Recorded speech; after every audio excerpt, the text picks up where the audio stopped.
Black Eyed Peas will probably be remembered for all time for their 2003 single with Justin Timberlake, The Amazing Where's the Love, a song which for many perfectly captured the mood of a somber post-9/11 America.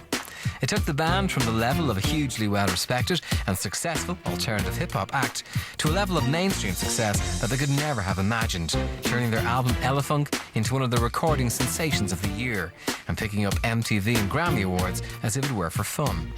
Sweeter still was the fact that the success came at a relatively late point in their career. Elefunk was their third album. Two others had already established the socially aware group as a refreshing alternative to hip-hop's more fashionably tough gangsta image. They even had one failed incarnation behind them as A Tribe Called Nation, an earlier lineup that had been signed by the legendary Eazy-E to his Ruthless record label and which featured founding members will.i.am and Apple Daap. When Apple came from the Philippines in 1989, I'm the first person he met, and from that point in time we've been hanging out, just dreaming, going to clubs, coming back home, wishing, I can't wait one day we do a show or perform at, battle other breakdancers. Not breakdancers like you see a whole bunch of cats spit on head. It was like a different type of break. It was like house, and we incorporated break moves, but it was more up top, like freestyle dancing. And while we would battle cats like that, I would be the MC of the crew and battle other rappers from other crews, putting it down for the Grassroot family, a Tribe Beyond a Nation. That was Tribal Nation was the name of the dance group. Then when we started the rap group, it was Tribal Nation, and that started in 1991.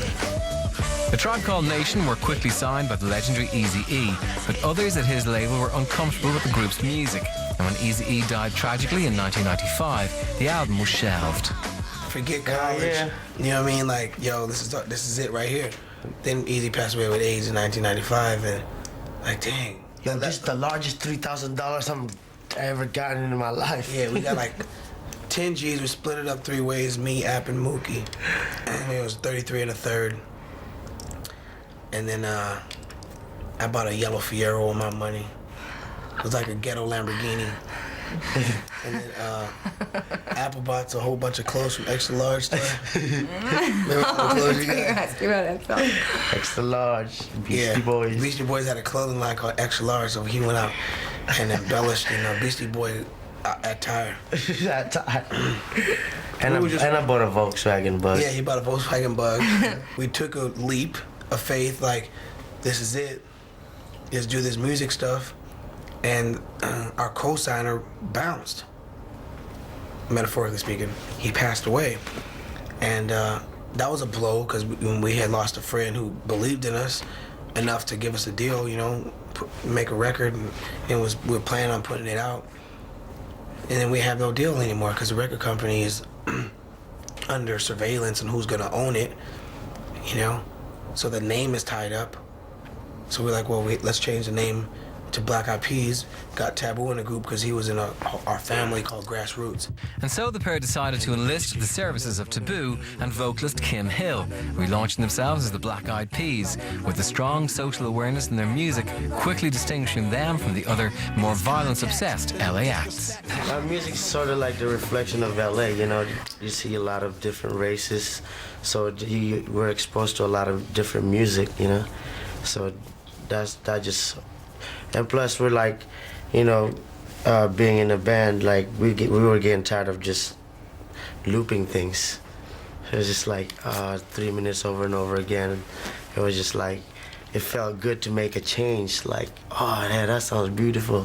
Yeah, and also our families play a strong part of our upbringing.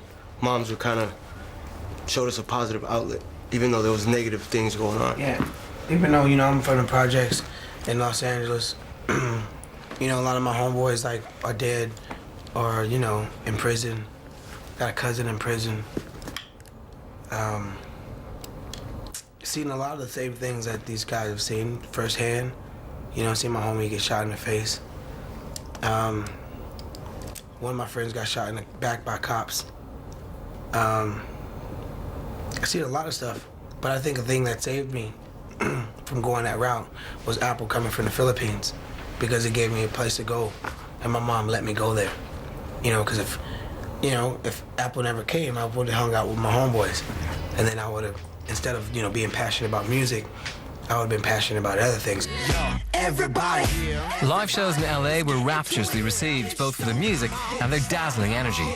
A bidding war soon broke out among rival record companies, but top of the pile was the legendary Jimmy Iovine at Interscope Records.